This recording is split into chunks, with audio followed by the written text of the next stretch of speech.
What's up, tribe? How you guys doing? This is gonna be Love and Listings, season 1, episode 2. So, couple of things went down in this episode. So we pick up where we left. Well, we don't pick up where we left off. We pick up the next day.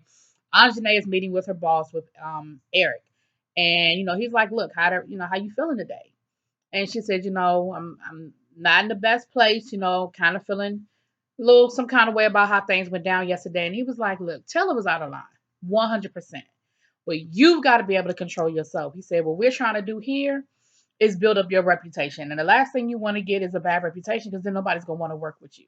And she was like, "You're right. And I apologize, and I want to show you that I am the person that you saw potential in. I can be that person, but you're right. I should have shut it down. I shouldn't have jumped for the bait." And my thing is this, and it's funny because in this episode, we're kind of seeing a tale of two bosses, because we saw it a little bit last week, but you really see the contrast this week and how Eric is dealing with Anjanae versus Ty is dealing with Taylor. And we're going to see that a little bit later on. Last week, I felt like Ty was a little out of line, but I sort of understood some of where he was coming from with certain things.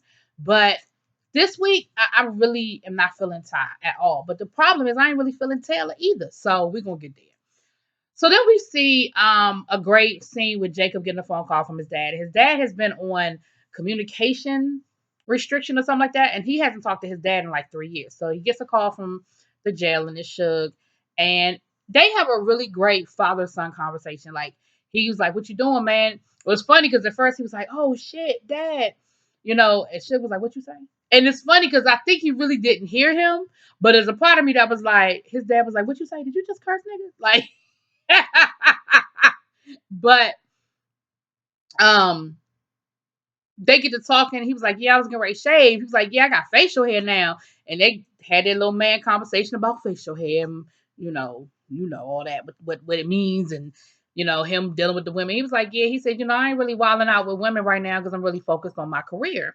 And he went on to let his father know that he really wanted to go into real estate. He was like, "I know you wanted me to go into music. I know you wanted me to follow that path." He was like, "But I got to follow my own path. Like, I really have to um do what's going to make me happy and forge my own path." So, but they had a really, really good conversation about the whole thing, and it seemed like it. That's what he wanted from his dad. He wanted his dad's approval. He wanted that, because he said that him and his dad have kind of fallen out before over him not doing what he wanted him to do, so to speak. So that was a good conversation. Then we meet Miss Sarah, y'all. You know who Sarah reminds me of? Even the outfit she had on looked like something out of Clueless, right? She reminds me because she comes off as an airhead, but she's not. She's really not an idiot, but she comes off very flighty, right? But Miss Sarah is your typical, blonde, you know, blue eyed, um, but she's made something like she said, something like $250 million in real estate. But listen to her story, y'all. She was an alcoholic, went to rehab. She said she blew. I forgot what she said she blew. She was like, "So technically, I was in a coma." She was like, she said, "So that was an undergrad." So she said, "For graduate school, I went to rehab." Oh, she was just funny. The way she was talking was just hilarious to me. She was like, she said, but she built her business up because of the people she met in rehab. She was like, "'Cause people that go to expensive rehabs come from expensive families." And so we got out of rehab and I sold all of them houses. I was like, it was just hilarious. She said, later on, she said something about going to Harvard. She was like, because she said, "Yeah. I mean, but I went to Harvard online because who wants to live in Boston? It's cold there." Like, she's just so flighty. But on the flip side, she's not dumb. You know what I mean? She's not a dumb chick. So Ty reaches out to her, not Ty, Zach reaches out to her and says, "Hey, I've got this property that I'm trying to close. It's another football client, another athlete, and um I want you to come in on it because I kind of need you to help me with the with the wife. You know, the guy, the husband, I got him. We know each other. We played. We were on the same team for a while. We got a relationship, but his wife is sort of the wild card. I kind of need you as to be my closer. So they go and look at the property, and Sarah is good at what she does. You know, you see Sarah take, because the wife is like, look, I'm just gonna be honest with you. It's a nice property. I'm just not sold. Like, it's just something not really sold on it. So Sarah takes her away, takes her upstairs. She said, I know what you want to see. You need to see the master suite. And she shows her the master suite and the bathroom and the closet and everything. She said, look, go ahead. Let's go over here. Let's sit next to this tub. Let's take a selfie. She said, can you imagine, in this tub, and spending your time? And so she actually convinces them, and they put a deal down on put a contract down on the property. And he was like, see, this is exactly why I pulled Sarah in, because Sarah knows how to close. Like, I knew I could handle um the husband, but I needed somebody for the wife. And it was really cool. Now, Sarah, and I really hope her name is Sarah, because y'all gonna get me in the comments if I've been calling her Sarah this whole time. Her name ain't Sarah. But anyway, is it Kelly? Is Kelly the other one that was kind of flirting with Zach a little bit? Come to find out they're friends. And she confides in Sarah that she kind of feeling Zach a little bit and thinks that maybe they can get together again. And she was like, because she got mad. She was like, well, why did Zach call you in on that deal? Why didn't he call me to help him close that deal? Like, basically, it's about the commission. Like, dang, I thought we were kind of flirting and kind of getting cool. And he ain't call me in on it. And Sarah was just kind of like, I don't know. She was like, you ain't sleeping with him, are you? Sarah was like, no, I'm not. She said, oh, good, because you can't. Sarah was like, why not? Why can't I? She's like, because we can't be sleeping with the same men. And the look on Sarah's face was just kind of like, it doesn't compute. Why we can't be sleeping with the same men? Like, it was, y'all, Sarah's funny. Sarah's a mess to me. So back to Taylor and Jacob. Let me tell you why I think I like Jacob. I like Jacob because Jacob seems very, at least so far so good. He seems very he doesn't seem like a hothead so much. Taylor is telling him about what happened at the dinner the night before and how, and what it really boils down to, her coming at Anjanae the way she came at Anjanae was that she was jealous of Anjanae, because she was like, how she coming in here? She brand new and she already making deals with um with Sean Kingston, and I can't even get, Ty to respect me and do this, that, and the other. So your beef is with Ty. Your beef wasn't with Anjanae, and you were wrong. And you owe that woman an apology. And Jacob pretty much told her, like, you was sort of out of line. Like, why were you getting mad at her? And she was like, well, I feel like you don't have my back. You supposed to be defending me. He was like, I got your back, but it sounded like you were kind of out of pocket. So then she says, your beef is with Ty. You need to have a conversation with him. He was like, a lot of things, Ty, I keep calling him Ty. His name is Taylor. But a lot of things can be resolved with a conversation. And you need to just pull him aside and let him know what it is that you're not getting, what it is that you think you want from him. But ultimately, what I'm saying out of Miss Taylor is that she's a brat. Taylor's a brat. Anyway, so Miss Ajane gets some bad news. She gets a phone call, and the Sean Kingston deal, she was already spending that money, okay? The Sean Kingston deal is falling through because the owner of the property Googled Sean Kingston, and the first thing that popped up was an article where Sean Kingston said, I'm broke, I live at home with my parents. Well, that's probably not the thing you want to read about somebody you about to sell $1 million property to. Now my thing is, once they finish going through escrow, it ain't got nothing to do with you whether he can afford the property or not. But maybe they were worried about it even going through escrow. Maybe they were worried about him even having a down payment and getting the credit and being approved. Like they ended up going for different buyers. So she lost that deal, and of course the commission that came along with it. She was very upset. She's depressed. She calls her mom, and her mom is like, "Look, my biggest concern is that you're away from everybody that loves you. Like, you're away from the family, you're away from your friends. When something like this happens, we can't get to you." And she was just saying how hard it was. She was like, it's really hard, to be in this new, a new town. It's hard to date. It's hard to make friends. It's hard to get my career off the ground. But her mother told her mother was like, look, like 50 Cent said, you can either pray or you can worry. You got to figure out which one you're going to do. Can't do both. I said, I know that's right, Mama. You better let her know. So that's kind of where Anjanae is. So she's kind of feeling it a little bit. And unfortunately, that's real estate. Deals fall through all the time. But for her, it was the difference of her being able to quit a second job. Because I think she said the commission would have been like $40,000, which that would have gotten her through to the next commission. You know what I mean? $40,000. Some people make that in a year. So that would have been enough for her to pay her rent for a couple of months and not have to worry about working at Hooters and really be able to go full throttle on, with the real estate. You get another big listing and another big listing and another big listing. After a while, you sold 3-4 houses for $30,000 to $40,000 commission. You good to go, right? So on the flip side, Miss Taylor, boss calls her, wants her to meet her at a client's property. Come to find out is Stevie Wonder's ex-wife. What's her name? Her name was Lay. Anyway, Stevie Wonder's ex-wife. So it's a $28 million property that she wants to buy. However, there's some things she's not happy with. So she called them to come out so she could show them what it was that she wanted before she would be willing to make the deal. She wants to buy the property, but there's some things that she's just not happy about. So, she said, look, they used a lot of pretty words to basically say she was a diva, but they used a lot of pretty words to say it. But what they were saying was that she gets there and she said, the fireplaces don't work. Okay, cool. Then it was a room that wasn't finished. She said, I keep saying Taylor, you told me this room was gonna be done. It's not. Look, it's not even finished. And I don't know if it was supposed to be a closet, a bathroom, or what, but it was painted and nothing else. Like it wasn't done. And Taylor was like, well, I thought, she said, you told me this house was 95% done. He was like, well, I think I said 90. She said, no, I'm pretty certain you said 95. So here go Taylor. Well, I mean, even if you said 90, this house ain't 90% done. He was like, hello. You know what I keep saying? His name is Ty. Taylor is the young lady. He was like, Taylor, whose side are you on? She was like, I'm on the client side. The client is right.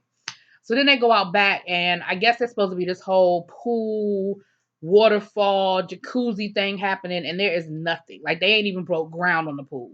And she was like, it's dry out here. Like what's going on? Like, and so Ty is telling her, Ty's trying to explain to her, like, look, you know how this type of stuff goes. It could take up to a year to get all this done. Now, mind you, this is in Calabasas. Weren't they just under a drought? Like they weren't even supposed to be having water. So maybe there's some hold up with permits and stuff like that because a year ago they couldn't even water their lawn. So maybe building a pool isn't quite something they're gonna get done anytime soon. So, but mind you, the whole time Taylor's like, oh yeah, we can do this and we can do that. And I tell you what, I'll work with you and I will talk to the contractor and the landscaper every day if I have to make sure this gets done and the time you wanted to get done. And the client was like, yeah, I like that. And I'm going to hold you to it. And of course, the boss is looking at her like, are you crazy? Like, do you understand what you're promising her? So when they leave, he's like, what is wrong with you? He was like, you are promising her stuff that we may not be able to deliver. And he was like, you know, you talking about you. He said, do you understand what permits and stuff go into to building a pool? Do you know what the holdup is? No, you don't. You don't have any idea why they haven't even started working on this pool yet. But now you done promised her that we're going to get it done. So, she was just like, well, see, that's a different, in her confessional, she was like, see, we just have a difference of how we do business. He just wants the deal to get done quick. I want my client to be happy. And, I just don't know if I can do this. I just don't know if I can do this. So then we see her going out to visit her dad. She said, whenever I'm at a crossroads, he's the person I always talk to. And we see her talking to her father, and she opens up about her relationship with her mom. Her mom is an addict, and right now her mom is sort of out there. Her mother's out there doing her thing, and she's like, it's really hurting me because this last time that mom relapsed, me and her had gotten really close. She was like my best friend, and it just hurt. And her brother was there, and her brother was like, yeah, I talk to mama every week. And she was like, see, I just haven't been able to rebuild that relationship because I'm just really worried. And so she opens up, and then her dad also tells her about he said, well, you were really excited about, working for A1 listing, like what went down. And she explained to him what's going on with the boss or whatever. And he was like, look, I know you're not the kind of person that's just going to let people talk to you any kind of way and treat you any kind of way. Like, that's just not how you do things. He said, if he's not doing what he promised and he's not, I mean, you got to make a decision. He's saying, basically we support whatever decision you make, but you got to make a decision. And we got to see a different side of Taylor, but she's still a brat. Anyway, so now we're at happy hour. I guess this is the way each episode is going to end with them at their little weekly happy hour. So we're at happy hour, and Taylor is there, Zach is there. Oh, I'm sorry, rewind.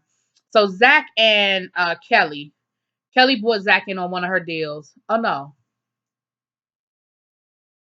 I'm calling her Kelly. Her name is Tabitha, y'all. I'm sorry. I'm sorry. Tabitha. So they're at happy hour. This is before they go to look at the property. They're at happy hour, and she invites him to come show one of her properties. And because he said he had this new client, and he finds out that the deal has closed, has gone into escrow on the other house with the that he bought Sarah in on. So he didn't close that deal. I think his estimated commission on that was gonna be something like 40,000 or something like that. So boom, he said, I'm happy to see this. He was like, so this really opens up the door for me to continue working with athletes. I sell one property, word spreads, so he's excited about that. So that's when Tabitha was like, well, I have a property, he had another athlete he was showing some properties to. So they're gonna work that out. Anjanae shows up even though she really ain't feeling it because the deal fell through. And of course, that's what her and Taylor got into it about last week. Because Taylor was like, it ain't over till the check is in the mail. You ain't made no deal until the check is in the bank, which even though Taylor, her approach was wrong, her words were correct. So Andrew and Eric, he pulls Eric aside. He's like, look, what's going on? He was like, Anjanae's energy seems kind of low. What's going on? And Eric tells him, look, the Sean Kingston deal fell through. And Andrew was like, look, that's par for the course. She's gonna have to learn how to keep her head up and move forward. Cause it is what it is. It happens. And unfortunately, that's just the business that we in, and she's gonna have to figure it out. So they had that little moment or what have you. So then um Taylor and Ty, he pulls her aside, and see, this is where Ty lost me. Because see, at first I was kind of feeling you a little bit, Ty, because I feel like Taylor may have been talking out of turn and promising things that he didn't know whether he could or could not deliver on. So he gonna come up to her and was like, you know what? I don't had a couple of drinks in me now, so you gonna tell me what's up? He pulls her aside. You gonna tell me what's going on? What's up? And she was like, what's up? What's up is, I'm just not even really feeling you. You disrespect me in front of clients. You talk to me crazy, and I'm just not gonna keep dealing with it anymore. Now this is where you lost me, Ty. He was like, what are you talking about? Like you being real ghetto right now. Excuse me? And he's yelling at her, and he's really coming at her out of pocket to the point where the other people are looking at him like especially the other guys are like, okay, we don't really appreciate how he's talking to Taylor right now. Like he real out of pocket and how he talking to her. And essentially Taylor pretty much tells him he could take his job and shove it. She was like, you're not doing what you promised. He was like, well, I'm busy. I got this. She said, well, then tell me you busy. Like, don't promise me that you're gonna work with me. Don't promise me that I'm gonna be your apprentice or whatever, and then you don't work with me. She was like, you come around, you take me on a listing, you embarrass me, you talk to me crazy in front of the client, and then I don't hear from you for another couple of weeks. I'm trying to really get my business going. I'm trying to become a premier realtor, and you're not really doing anything to help me. And if you're too busy for it, if you're too busy to do what you promised, then fine, let me go. I'll go somewhere else. And she basically told that man kiss her ass and walked off. And I was just like, oh boy. And Jacob was like, see, I told her she needed to work on her communication skills. This ain't what I meant. Like this ain't working on communication skills. Okay. So um the last thing we see is Zach showing this property that Tabitha recommended. The client wasn't really feeling it because the backyard was a little more exposed than he would like for it to be. So when it was over, Tabitha gonna pull Zach to the side and say, can I talk to you for a minute before you leave? And he was like, sure, what's up? She said, I'm just really kind of feeling you. I don't know about you, but I feel like it's just some chemistry there. And, I know we dated in the past, but I just feel like we're in different places now. And I really would like to see where this could go with us. Like, I really like to see if we could date. Zach looked like a deer caught in the headlights. He was like, yeah, I'm kind of seeing somebody right now. She looked, I felt bad for her. Like I felt, because it's hard to open yourself up like that. And she had no clue that this man had a girlfriend. And then you just kind of standing there awkward. He was like, okay, so my client's out here waiting. I'm gonna go ahead and go. I felt bad for her. So that was kind of how that went down, y'all. So it's actually pretty decent show. We're gonna keep seeing where this goes. Y'all let me know what y'all think. Drop it in the comments. Peace.